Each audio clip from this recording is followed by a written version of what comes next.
बागों में कोयल गाए। बहुत बहुत स्वागत करती हूँ किरण सिंह जी आपका। आइए, तालियों में कोताही ना बरते, एक बार जोरदार तालियां आप सबकी।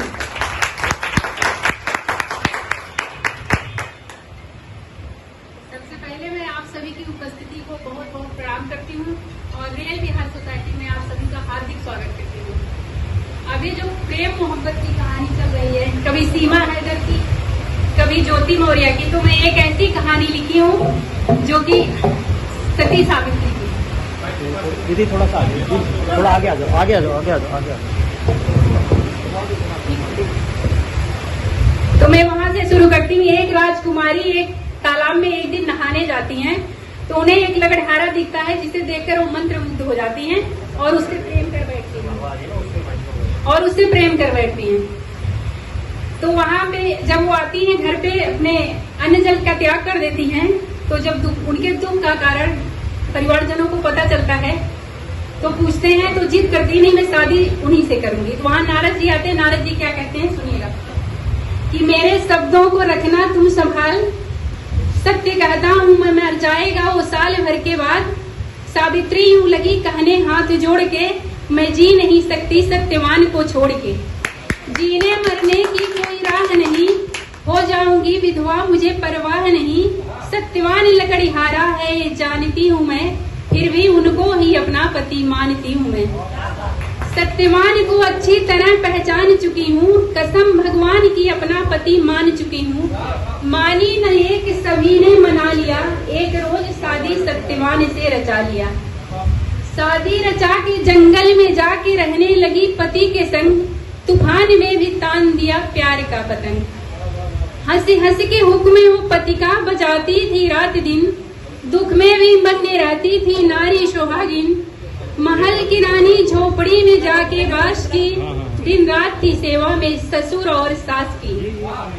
लेकिन नारद मुनि की बात उसे नहीं थी भुलानी, दिन जिंदगी की गिनती चली सत्य की रानी।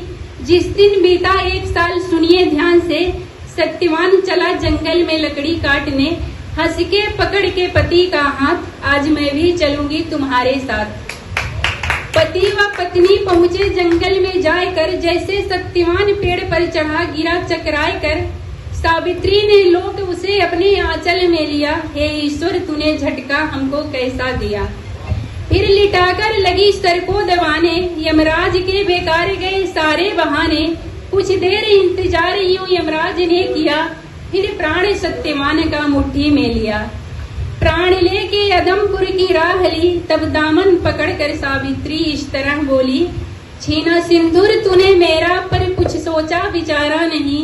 बिना पति के मैं रहूंगी कैसे, करके मुख को नहीं मोड़ा। सावित्री ने भी उनका पीछा नहीं छोड़ा। कुछ दूर यमराज आगे को जाते हैं, सावित्री को पीछे आते देख खड़े हो जाते। बोले कोई वर मांग ला घर लौट जा भगवान के लिए, ये परिश्रम तेरा निष्फल है जो तुम कर रही हो सत्यवान के लिए। सावित्री बोली वरदान अगर देना है तो दीजिए, इकलौती बेटी हूँ मैं अपने बाप की, सौपुत्र मेरे बाप को वरदान दीजिए। वरदान दे के यमराज आगे को जैसे जाते हैं, सावित्री को फिर पीछे आते देख कर खड़े हो जाते हैं। बोले दूसरा भी वर मांग ला घर लौट जा भगवान के लिए, परिश्रम तुम्हारा निष्फल है जो तुम कर रही हो सत्यवान के लिए। सावित्री बोली अगर मेरे सास ससुर का आ जाता तख्तताज, तो भी शायद हो जाता मेरा थोड़ा काज। वरदान दे कि यमराज आगे को जैसे बढ़े, सावित्री को पीछे आते देख कर गुस्से से भर गए। बोले कहीं नुकसान न पहुंचा दे, ये तेरी नादानी है, तूने अपने मन में ऐसी क्या ठानी है। सावित्री बोली अंतिम वरदान ये पाऊंगी, कसम भगवान की अपने घर को लौट जाऊंगी। पति को मैंने दान किया अपना पति, उन्हें आप ले जाओ, लेकिन मेरे जीने का कोई सहारा, 100 पुत्रों की आशा मुझको दिलाओ। यमराज ने सोचा न समझा, झुंझलाकर वरदान को दे दिया। सावित्री ने भी खुशी से उसे स्वीकार कर लिया। यमराज वरदान दे के आगे को बढ़े जैसे, सावित्री ने बोला बिना पति के 100 पुत्र होंगे कैसे। बहुत बढ़िया, तालियां, बहुत सुंदर। यमराज फंसे ऐसे जाल में, देना पड़ा प्राण उन्हें अंत काल में। एक वो भी थी भारत की नारी जिसने मृत्यु का पलट दिया पासा, पढ़ के कहानी हम याद करते उनकी भावनाओं का झांसा।